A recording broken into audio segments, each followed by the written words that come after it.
Welcome back to another lecture of Dental Pathshala, where we help you understand and learn dentistry better and easy way. This is a continuation of the anatomy series. Today we'll be revising the neck triangles.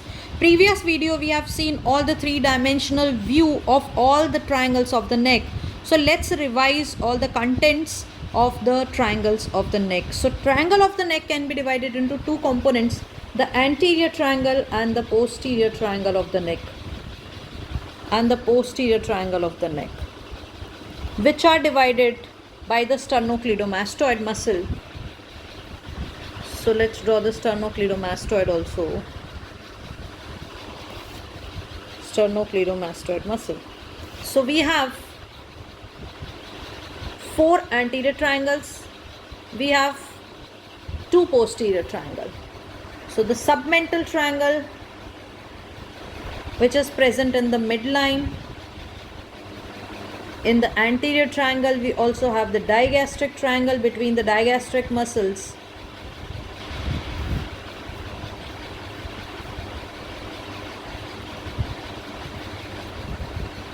We have the carotid triangle.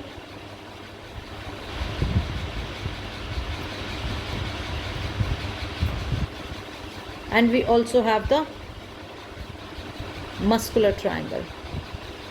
So carotid triangle and muscular triangle are divided by the omohyoid muscle. So this is the anterior belly of the omohyoid. And the posterior triangle is also subdivided into two parts by the posterior belly of the omohyoid. So the posterior triangle of the neck can also be subdivided into the occipital triangle, which is the biggest one, towards the occipital bone, and the subclavian triangle, because we see the subclavian artery, also known as the supraclavicular, because it is above the clavicles.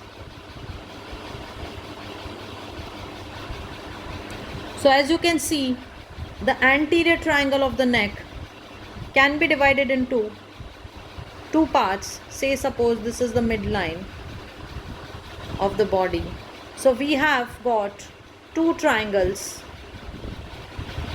The one which is present anterior to the sternocleidomastoid is going to be the anterior triangle.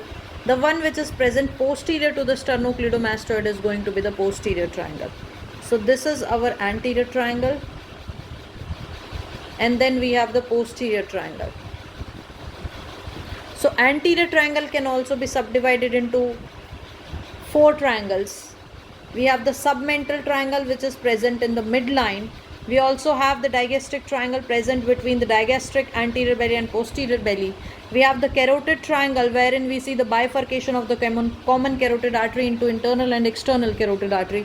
We also have the muscular triangle, which gives off the strap muscles, the muscles, anterior neck muscles. Then the posterior triangle is subdivided into two triangles. So the one which is towards the occipital bone is our occipital triangle. The one which is towards the clavicular is the supraclavicular, or we can also say the subclavian triangle, because we see the subclavian artery. So in the carotid triangle, we see the common carotid artery bifurcation into the internal carotid artery and the external carotid artery. So this is our common carotid artery, which continues as the internal carotid artery. So then we also see the internal jugular vein in the carotid triangle, and in between and behind these we have the vagus nerve. So these are all the components of the carotid sheath. So this is going to be our carotid sheath, which is present in the carotid triangle. And in front of this carotid triangle, we see the ansa cervicalis. And behind this triangle, we see the sympathetic trunk. We also see the hypoglossal nerve coming from the hypoglossal canal, going from the carotid triangle into the digastric triangle and supplying the mylohyoid muscle, which is present on the floor of the digastric triangle. So this is our 12th cranial nerve. So that is also a component of the carotid triangle. In the digastric triangle, we also have the mylohyoid muscle, which forms the floor of the digastric triangle. So this is our mylohyoid muscle.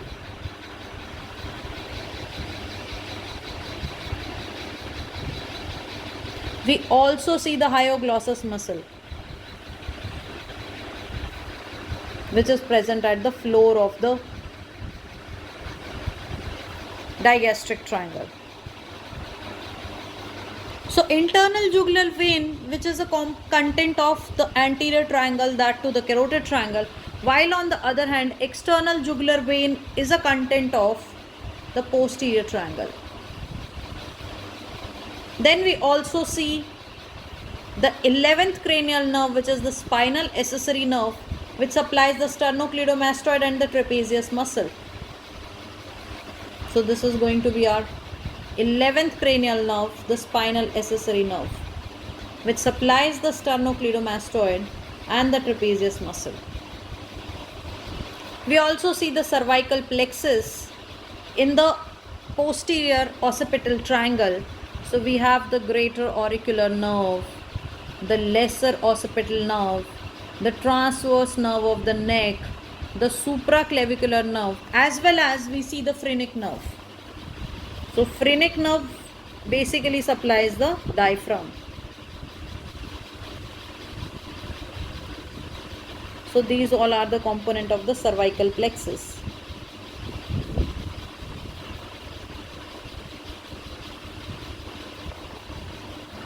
Which is again a component of the occipital triangle or the posterior triangle. So in the posterior triangle, we have the occipital triangle and the subclavian triangle or the supraclavicular triangle.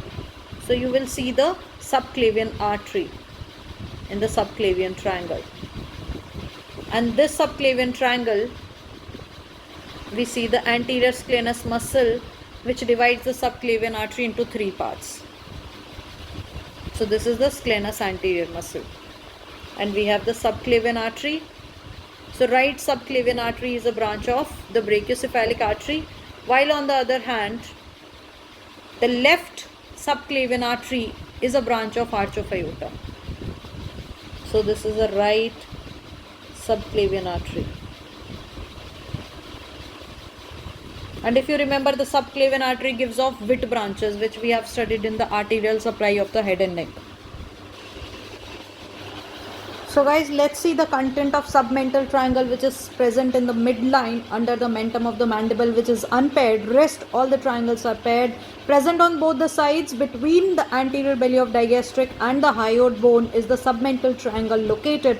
And the tip of the tongue drains into the submental lymph node, which in turn drains into the deep cervical or the submandibular lymph node. Then the second triangle, we have the digastric triangle, which is surrounded by the anterior and posterior belly of digastric, and in the floor we have the mylohyoid muscle and the hyoglossus muscle. And the base of the digastric triangle is formed by the mandible. Now we know that all the muscles of the tongue are supplied by the hypoglossal nerve, which is coming from the hypoglossal canal, which enters into the carotid triangle, and therefore it enters later on into the digastric triangle. So it is coming from the 12th cranial nerve is coming from the hypoglossal canal into the carotid triangle, wherein we are going to see the carotid sheath, and along with that it enters into the digastric triangle. So we see the mylohyoid muscle and the hyoglossus muscle as the floor of the digastric triangle. Then we have the carotid triangle, which is very important. We have the carotid sheath in the carotid triangle, and hence the name carotid triangle is given. So in the carotid sheath, we have the internal carotid artery, which is a continuation of the common carotid artery, which gives off branch to external carotid artery. Then we also have the internal jugular vein in the carotid sheath, which is present distally to this internal carotid artery, and in between and behind both of these artery and vein, internal carotid artery and internal jugular vein, we see the vagus nerve. Anterior to the carotid sheath, we see the ansa cervicalis.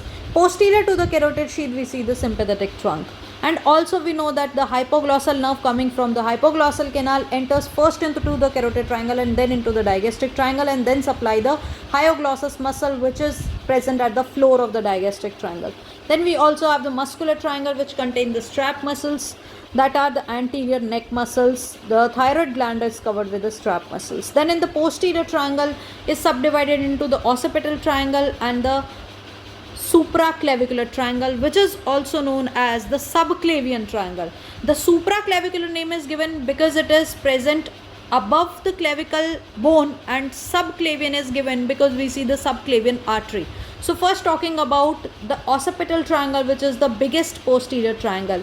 It contains the external jugular vein. Now if you remember, in the carotid triangle we have studied the internal jugular vein as a component of the carotid sheath, while on the other hand external jugular vein is a component of the carotid occipital triangle, which is a posterior triangle. We also see the cervical plexus, which is present at the midline of the sternocleidomastoid muscle.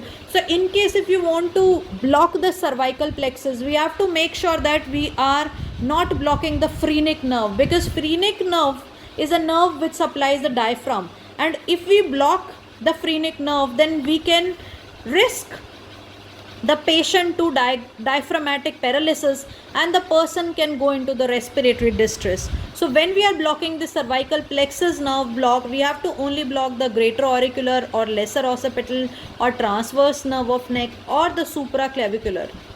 We are not going to block the phrenic nerve. So in the occipital triangle we see the cervical plexus, the internal jugular vein, as well as the spinal accessory nerve, which is the 11th cranial nerve. It supplies the sternocleidomastoid muscle and then the trapezius muscle. So in case if there is abscess in the neck, and because since the spinal accessory nerve is present very superficially, we may damage the spinal accessory nerve. So we have to be very careful with the spinal accessory nerve, because once it is damaged, then the trapezius muscle is paralyzed and the person can have difficulty in shrugging the shoulder. Then we have the subclavian triangle, which is a posterior triangle which contains the subclavian artery and the brachial plexus trunk. So if we want to block this brachial plexus, we give the block in the subclavian triangle. So this is about the anterior and the posterior triangle of the neck. If you want to read in detail video of the triangles of the neck, you can watch the previous lecture wherein we have shown all the three-dimensional 3D structures of the neck triangles, and all the muscles are shown in the three-dimensional. So if you haven't watched the video, please go watch the previous video, then you will able to revise the neck triangles, because these are very important for exam viewpoint as well as for MCQs. So if you have enjoyed that, give it a thumbs up. Also you can comment in the comment section below, because this motivates me to put more videos for you guys and to make free notes. You can also check out our website www.extrude.com for the notes of this particular lecture as well as for more interesting notes. So guys, till then, keep reading, keep learning, stay motivated. I'll see you soon in the next lecture.